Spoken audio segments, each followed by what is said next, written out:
Viewers like you make this program possible. Support your local PBS station. Gluten-free, vegan, vegetarian, pescatarian, no soy, no dairy, no nut products. Restrictions like these can drive a chef crazy. There are those chefs that take a hard line. Eat what I cook and how I cook it, or eat somewhere else. But Chef David Kinch has taken a more empathetic approach and uses these restrictions as an opportunity to challenge himself and his kitchen to get creative. He had no earthly idea. Each guest has a menu catering to whatever restrictions they may have, be it personal preference or actual allergy. Enter the mind of a chef. You can actually taste the sun. I don't know how we're going to top that one. This is the fun part in cooking. Cheers.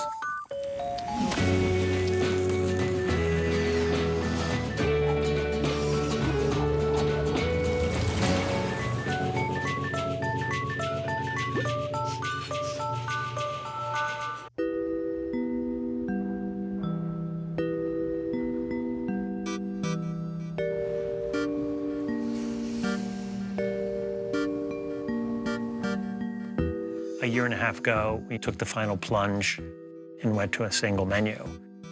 Going to one menu is, in essence, asking people to trust you. People are saying, well, there's no choice, and we're paying good money. Let's see what you can do. But a single menu is a myth, unless you don't honor any restrictions at all. Vegetarian, vegan, pescatarian, no dairy, no red meat, gluten-free. I've had people who won't eat white food. Nothing pleases me more than every single person has their menu written out at 4 o'clock in the afternoon. Bonito to 22, this one is no onion. If I have 4 lamb, table 40 at 9, 1 no red meat. Thank you. And then there's the person who shows up where they forgot to mention. Did this Five Top, did they tell us about all these restrictions? Yeah. It says here you're vegetarian, not vegan. You know, they're vegan since their last visit 9 months ago. We have to adjust on the fly at 7:45 and the restaurant's full. We bounce around every station, back and forth and back and forth. It's too painful to recall.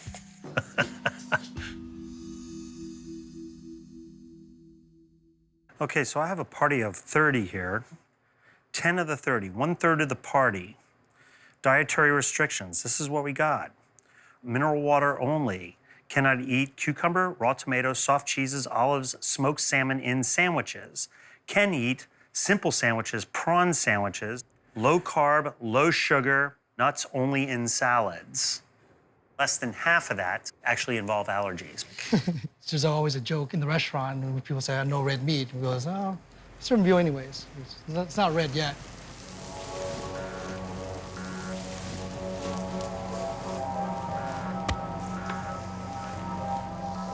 Allergies to us, it's if it harms your health. That's when I'm concerned about allergies, if your body reacts to it, not because you don't like it. James at Commis is not afraid to cook exactly the food that he wants to cook. He's someone who's very, very efficient, smart, and good with his hands. The best way to cook meat is on the grill. Uses all senses. You can touch and feel the meat as it cooks. Something very primitive about it. I remember being as a young cook, you would not have this pink color here. This would have been derisively referred to as baby beef. How come you're not in jail right now? They haven't found me yet. People eat lamb. People eat suckling pig. Why do you think there is the stigma of veal? Do you think it has something to do with, like, rabbits? The fact that they're really, really cute? Veal is what they thought of veal was 20 years ago. Same thing with the whole foie gras argument. There are old school methods and there are modern methods. I think everyone's conscious of being sustainable and humane now. It's a beautiful piece of meat. So now I'm making my oyster puree. Chef, can you mind shucking some oysters for me? Of course. Surf and turf is one of my favorites. Every country has its own surf and turf. The infamous steak and lobster. Even in Thailand, cockles and pork. This is kind of like a homage. So I'm gonna start with milk, agar, or seaweed extract, and And then that gets cooled down, put over an ice bath, make something like a milk block. Later, we're gonna puree that with the oysters. But I don't eat baby animals, and I have a shellfish and dairy allergy. Sometimes you would hear some of these allergies and they feel like getting taken advantage of. If I was truly a boy in a bubble and allergic and cannot eat up to 24 things, which is some of these cards have, and then they want to sit down and have a 17-course meal, you have to ask why they want to come to the restaurant. We all work very hard to deliver that experience, but we just need the diner to meet us halfway. Especially with restaurants where there's a single menu every night, we want them to fully experience what we do. Hospitality, for me, I believe it's a two-way street.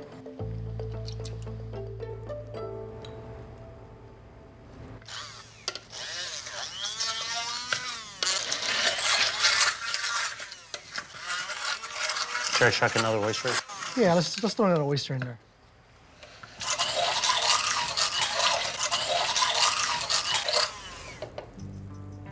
When we are creating certain dishes for the menu, sometimes we have to not include something in a dish because we feel it's the best thing for it because of the amount of people who will choose not to eat it. We're slightly handcuffed by people in giving our best possible experience. But we are in the hospitality business. We're here to please. We need to trust our diners because it is a serious health issue. We don't know. We can only joke about it in their kitchens. Chef, will you do the honors? Sure. Slicing the veal.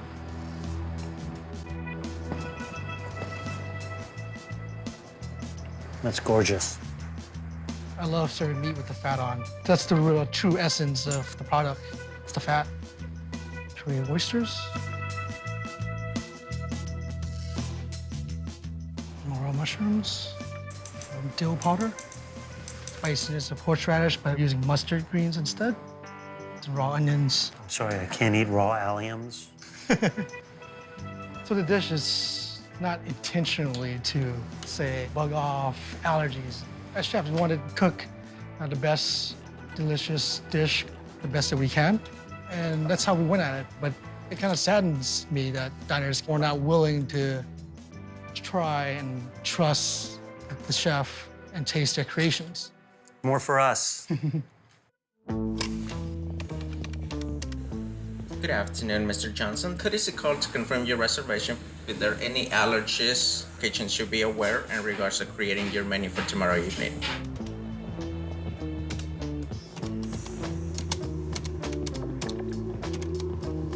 The one we hear every night is gluten allergy, soy okay, which, soy sauce has a lot of gluten in it. It's soybean and wheat fermented. If something's going to cause your stomach to cramp up, if you have celiac disease, it's going to be soy sauce. It begs the question, why do people say that? If they have this illness, you would think they'd have an understanding of it.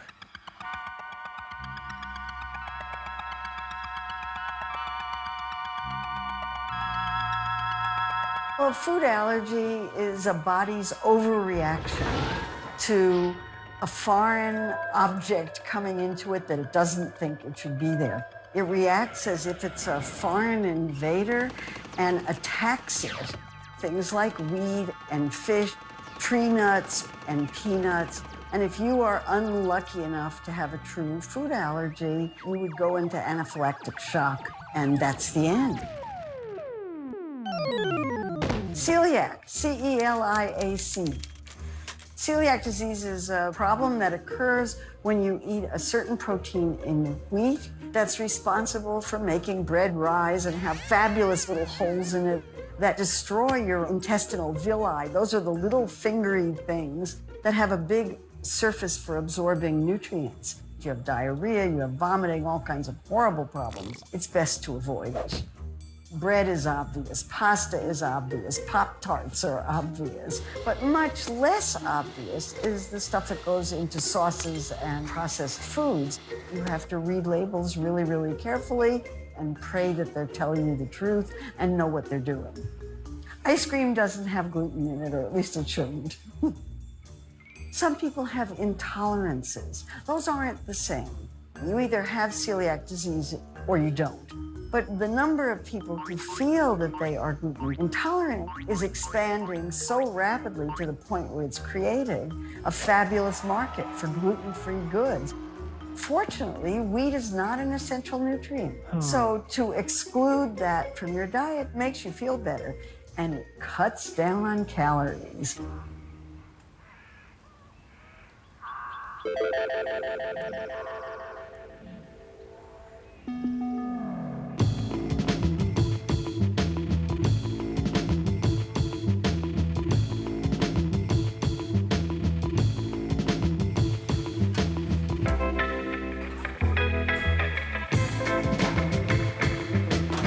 Salmon allergy. This one is vegan. No dairy, no dairy, no chicken, one nut allergy. Gluten-free, soy okay. Gluten-free, soy okay. One no uncooked alcohol. The dining public are much more aware of what goes into the body and the effect that it has. You don't want people to perceive that they're getting the exact same dish with the protein taken off.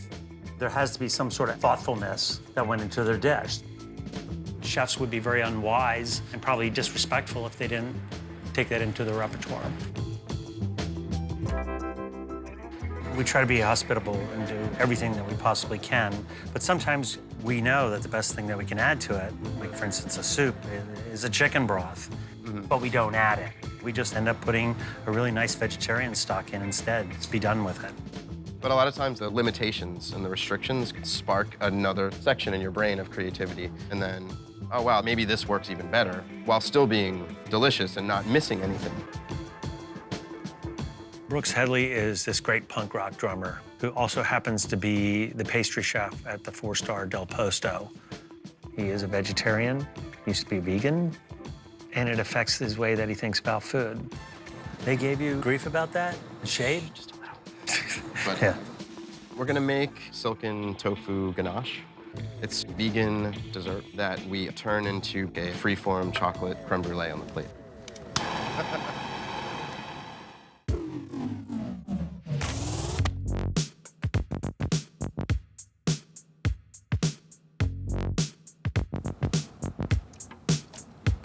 I've got some brown sugar here that I've mixed a little pure vanilla extract into. And then I'm gonna add some salt. Desserts with no salt in it are sort of joyless, you know? We're basically just gonna turn it into a smoothie. It's now joyful. We're starting on very low. And the silken tofu will really liquefy almost.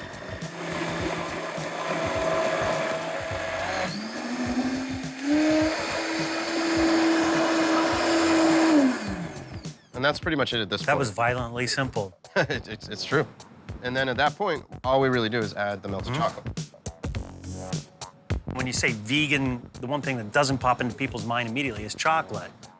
Milk chocolate obviously has milk, or white chocolate has milk powder or whatever, but chocolate itself, there's no dairy products in it. I don't really want to heat it up too much. Beautiful. And that's really all I want to do. You've got a little streakiness. Just That's okay. kind of do the rest by hand. Yeah. Basically what we have right now is a tofu ganache. And this is gonna firm up in the fridge. And how long does it take? I like to do it at least a few hours. Overnight, you can be sure. Chocolate pudding. This is after it's set up overnight. Pretty much like a soft ganache. That's gonna go where you want it. Sure, and the thing that's cool about this is that there's no hydrocolloids, there's no gelatin. There's nothing else to stabilize it except the stuff that you saw us put together. And I like to just kind of give it like a weird free-form shape on there. We'll take the sugar. And then my favorite kitchen tool, the propane torch. Yeah, this is a Brooks Headley dessert, all right. I'd see this coming. Like when you're torching something, like going like this doesn't really do anything. You want to just kind of like, And the chocolate's not melting. it's not even moving at all. I'm not you know? moving it at all. So cool, I I'd love say it. just a little bit there, but Yeah, a that's little kind of bit. cool. This is the part where I really want to touch it to make sure there's a crust, but I have to, you know, you want to wait a You have couple to be seconds. patient. But you can see it's very, very thin and very sheer. Like a real creme brulee. Exactly, because that's what we're going for here, you know? at least in the past, a creme brulee was sort of abused and made in massive... Trio creme brulee? Oh my God. Made in massive quantities and without that perfect thin custardy deliciousness with like the perfect crust of sugar. It is one of the most unctuous, delicious, perfect desserts. How many people get this dessert?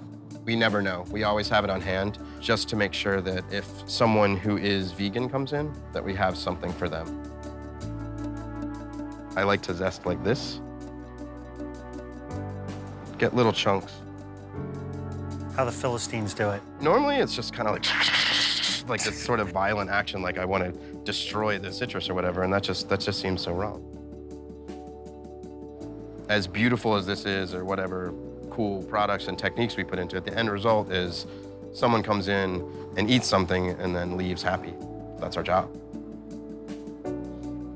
We want everyone to leave completely psyched. You know, we don't want anyone to leave and feel left out. It's funny, we don't actually serve a normal creme brulee. Maybe I'm gonna put one on the menu tomorrow, so. No, that's great.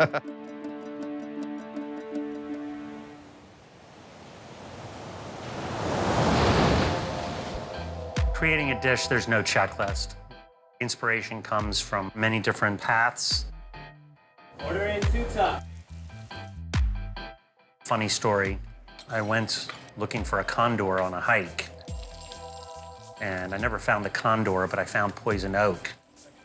And I got on a plane to go to New York to do an event, and getting a call from the staff. You know, this fish, it's no longer available, and we can't do the set because the vegetable's not from the farm. What shall we do? I'm sitting here bathing in calamine lotion in a hotel room in misery. I really don't have a chance to do this. Come up with a dish and keep me posted on what you're gonna do. That's exactly what they did. And they sent me a photograph, a lot of new ideas and techniques. It was done in the spirit, as if I had been intimately involved with it.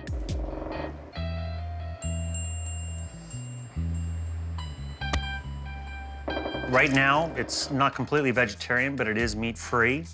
It has a really nice smoky element because we replaced the bacon with smoked fish.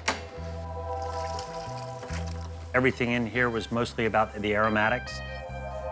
All the broth is really contributing is the artichoke flavor. We now have the broth semi-clear. I'm gonna take some fresh thyme. I'm gonna add this to the broth and let it sit just for a couple minutes until we get to the point where we feel that the thyme has made its contribution.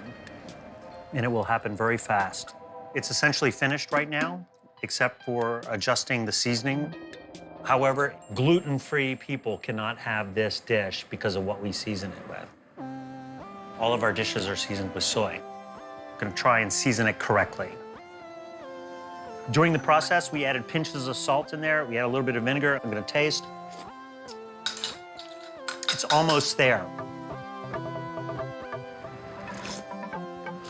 I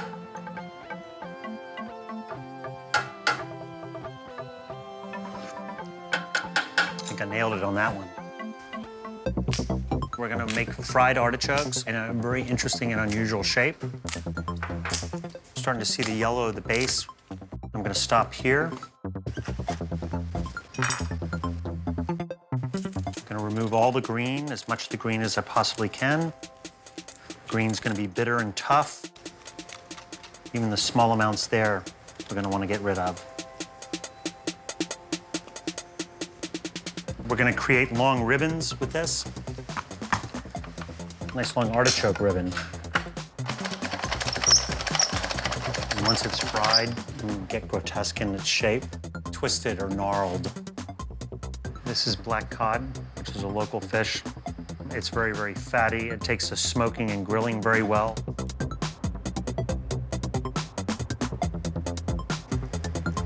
There's a couple of different techniques for doing this. Some people like the skin lays flat across the fire. I like to have it as close to the bottom of the fish as possible. That's the fish fat hitting the fire, causing a smoke. Don't want too much of a flare-up. Skin sizzling already. Working with the fire, moving the fish around. Super crispy, almost like a potato chip. A touch of a fish sauce. Trying to avoid the skin. We worked hard to keep the skin crispy. The first dish they sent out the night it was on the menu. They sent me a photograph. It was spectacular. Beautiful piece of black cod with the fish sauce. It's the green of leeks that have been charred and mixed with olive oil. Crispy artichoke ribbons. It's elegant, it's very colorful. By its very nature, it's a very feminine dish, which I think is a very apt description for many of the dishes that come out of our kitchen. And the last thing to finish is that beautiful artichoke broth. It's about the synergy between the fish and the artichoke. My job a lot of times now is to promote the restaurant, be engaged outside. I enjoy cooking, but I think there was a period I was relying on managers more to run the restaurant. And I was still at the restaurant, but I wasn't as engaged, perhaps. And of course, this is all in retrospect. Obviously, the fire causes a lot of introspection. And you start thinking about how you did things. Perhaps you're being given the opportunity to do things a little bit differently.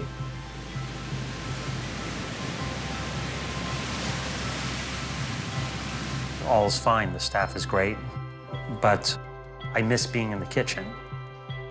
That makes me happy. It makes me happy to do that.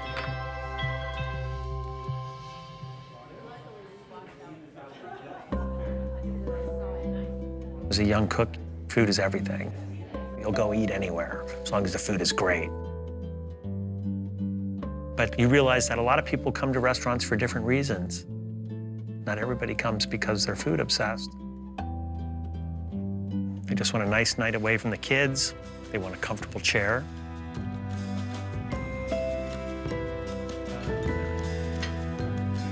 It's like the theater, it's an event, it's entertainment.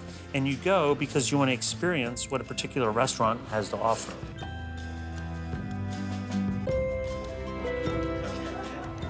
We try to find that right balance.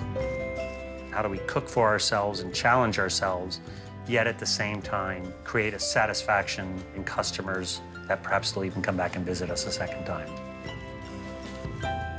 If there is a restaurant with a brilliant chef and nobody goes, is he actually a brilliant chef?